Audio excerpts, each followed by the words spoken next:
Hi guys, this is Pestily and welcome to another Escape from Tarkov video. In this video, I'm covering every single new quest addition and change to patch 0.12.9. There is a lot of them, so buckle in. Hopefully you guys enjoy the video. So without further ado, let's crack straight into it. So starting with Prapor, the first and only added quest to the patch 0.12.9 has been Search Mission. It requires you to go into the New Woods expansion and find the missing convoy and the USEC temporary camp. Once you complete this quest, you do get the compass. They're located very similar, very close to each other. One's up top on top of the hill, and then you can run down to the road and hit the convoy. It took me a little while to find this, and I do believe it's unlocked after you complete the first Jager quest, if I remember rightly. But a very straightforward quest, and you get a free compass for it. I think after this, when you do have the compass, or you want to buy the compass from Jager, it's about 150,000 rubles. So it saves you that money there. Next, moving over to the changes now. In no particular order, I'll try my best to do in the order they actually come as you go past through them. Debut now gives 1,700 XP instead of 600 and 15,000 rubles instead of 5,000 rubles. So they've buffed those early quests quite considerably. Checking the same. Instead of 800 XP, you get 2,500 XP. Instead of 4,000 rubles, you're getting 20,000 rubles. So in the past, those quests almost gave nothing, it felt like, but now they actually do give something. Shootout Picnic goes from 2,000 XP to 2,500 XP, and now gives 20,000 rubles instead of 6,000. So that's just mostly on the quest rewards. Moving to Ice Cream Cones. Now, this one has been a lot of issues for a lot of people. In the past, you were able to find them in the 60-round mags for the 545 caliber in the ZB014 bunker. You do need to find 3 now instead of 6, but they have to be found in raid. The bunker hasn't been as successful as we'd hoped, whereas in the past you could find up to 6 in the bunker. So now the best way to do it is go to the laboratory and get laboratory level 2, and you can craft these yourself. When you do craft them, it takes a kek tape and a couple of mags you can buy from Prapor, and it takes an hour and a half to craft each one. You craft the 3, hand them in, and you can move on from that quest. Now for Punisher Part 5, you do need to still hand across a AK-74N, an M4A1, and also Makarovs, but now they need to be found in raid. So in the past, it was like 3, 3, and 2. No, 3, 3, and 5. Now it's one of each of the AK-74N and the M4, as well as 2 Makarovs. Now, the AK-74N seems to be more of an issue for people than the M4s. You can find them in the orb rooms, or you can get them on your scav run. The last one that I'd probably recommend doing is the Kiba store on Interchange. You can get them on the wall in there as well.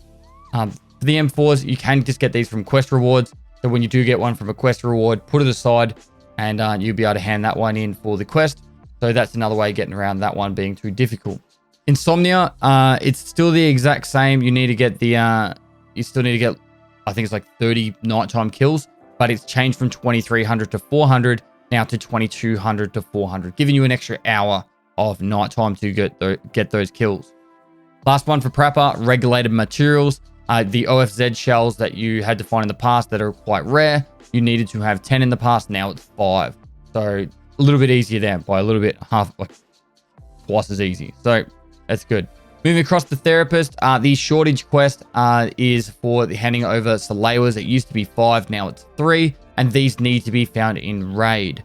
So the easiest way for you to do that is the fuel can that you get at the very start. Upgrade your security, your generator, and the med station. Put a fuel into your generator and start crafting them from the med station. It'll take you about an hour for each one. In 3 hours, you'll have all 3. The other option is you find them in raid, but it's just going to be easiest doing it this way. And you can use them. You can hand them over with 1 health left on them. So when you die in a raid, you can actually use them to heal up. But as it currently stands, if you die under level 5, you automatically heal up to full anyway. As well as that, with the shortage quest, you now get 2,000 XP instead of 500. That's a bit of a solid boost.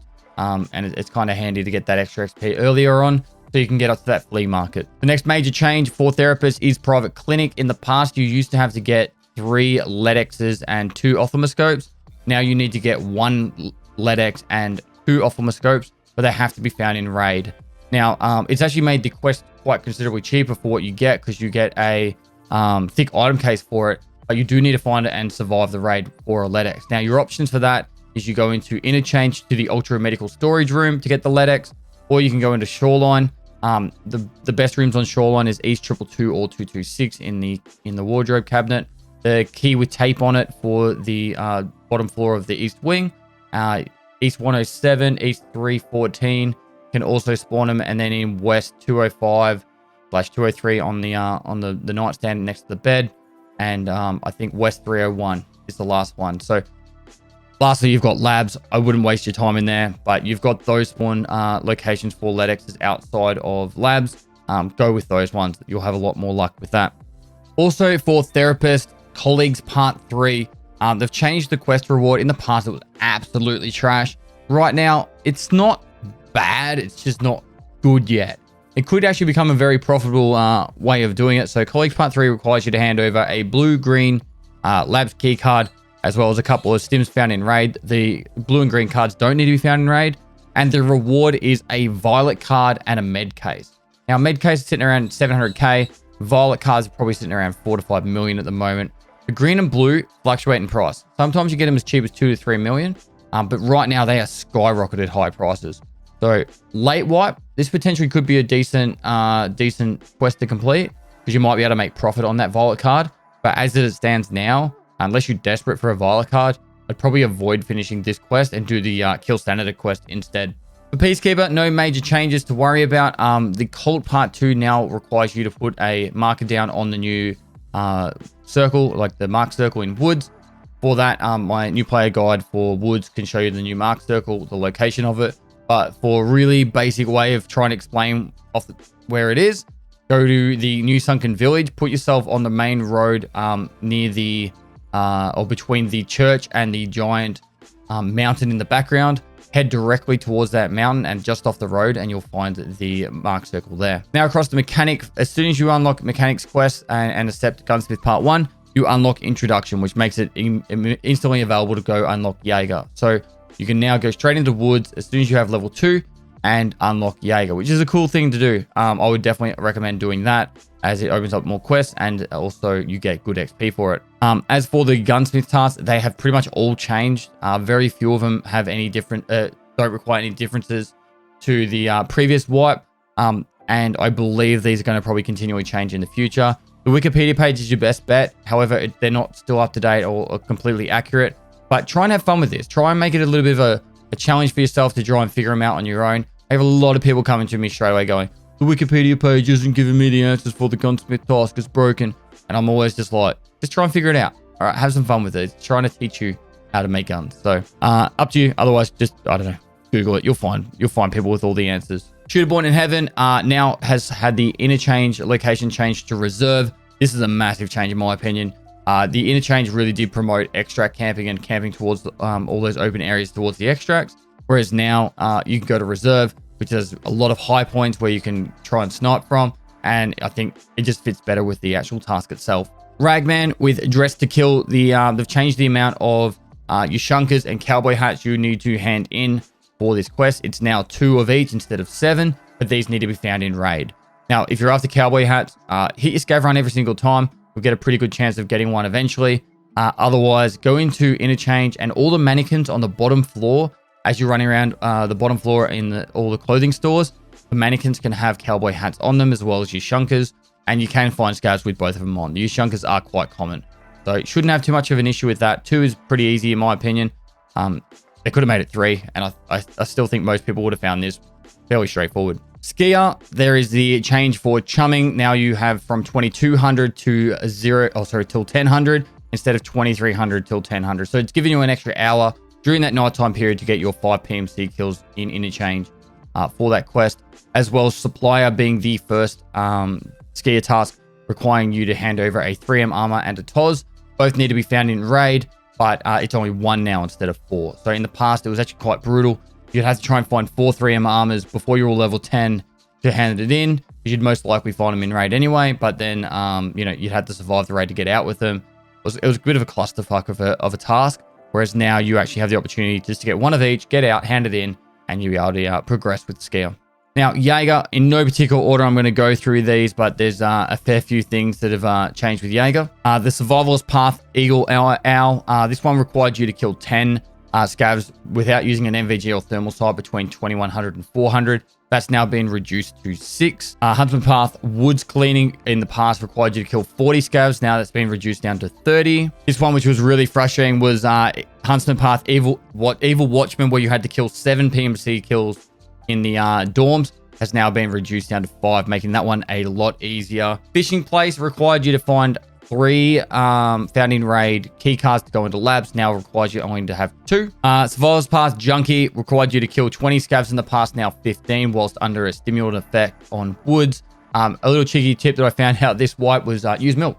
Milk gives you immunity for 5 minutes, and that counts as a stimulant effect. So drink some milk, go into woods, drink some milk, kill the scavs for your power up. Huntsman Path Eraser Part 2 requires you to kill 6 raiders now instead of 8, which can be done in either reserve or into labs. Now with the quest Acquaintance, you need to find 3 found in raid Iskra lunchboxes, 2 Amalia Ray croutons, and 2 delicious beef stews, being the like the brown cans of Tushonka, not the reddish colored ones. But these all need to be found in raid now, which actually makes it a lot more difficult. Which the Iskra lunchboxes, which you need 3 of, can actually be crafted in your hideout too.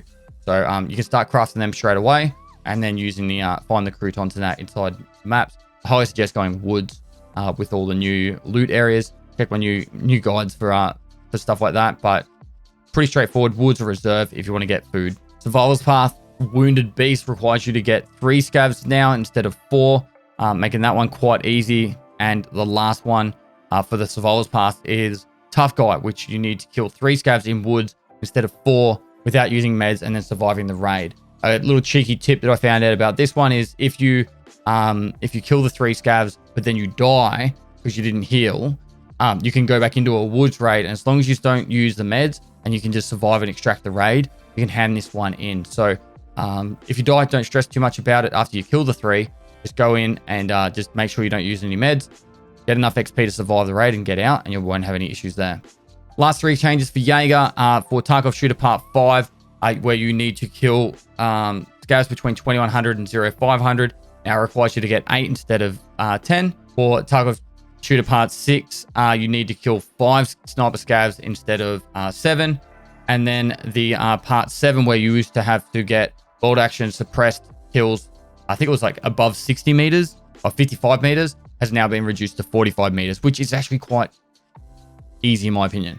It's a good quest to start practicing getting your snipes done, because on Tarkov Shooter Part 8, it's still quite a hard task to get done with the new map. Last trader to worry about, Fence. There has been one new streamer item added to the game, being Smoke's Balaclava. Smoke's been an OG streamer of the Tarkov community, plays a lot of Rust, not Rust, DayZ as well. Very immersive playstyle. It's really cool to watch. He's Balaclava has been added, however, it has not been added to the collector yet, so you do not need to hand that one in as of yet. All right, guys, that is it for this video. Hopefully you guys learned some stuff or got some heads up on what's been going on with all the changes. A lot of them actually have become either easier or have just been switched to found in raid and you require less. In my opinion, it works a lot better with the actual flow of the game because you actually have to do the quest. It was kind of a bit of either a time sink or just a silly, I'd buy this on the flea market, hand it straight in. So there are some small quests that you can do that for, so don't stress too much about that, like the 6B43 armor, where you got to have one below 50% and one above. You can still hand them straight in. There's no requirement for found in raid or something silly with that. There has been a few changes. If you liked them or not, if you think that some of them was silly or if I missed something, put it down in the comments below. I try my best to read all the comments I can. I will be doing all full, complete, updated task guides for all my traders. They're all on my to-do list. I'm pumping out these guys. I'm working hard on trying to get them all filmed for you guys. So they'll all be coming back out with timestamps, all the information in depth for you guys. So keep an eye out for that. Make sure you subscribe, notification bell, if you want to keep up to date with the latest Tarkov information, particularly with guides. I'm working hard on that. And the raid series is going to be starting very soon. Or if you're watching this a little bit later on, it's probably already started. So raid season 3, which is a full playthrough all the way up to the Kappa. And I talk about my whole process on what I'm doing. And it's edited with mini maps and all this cool stuff. So hopefully you guys enjoy it. But anyway, for this video, usual drill, smash the shit out, like button for the YouTube algorithm, any YouTube video. Make sure you like the video if you like it. Yes, subscribe, notification bell. And lastly, I'll see you next time.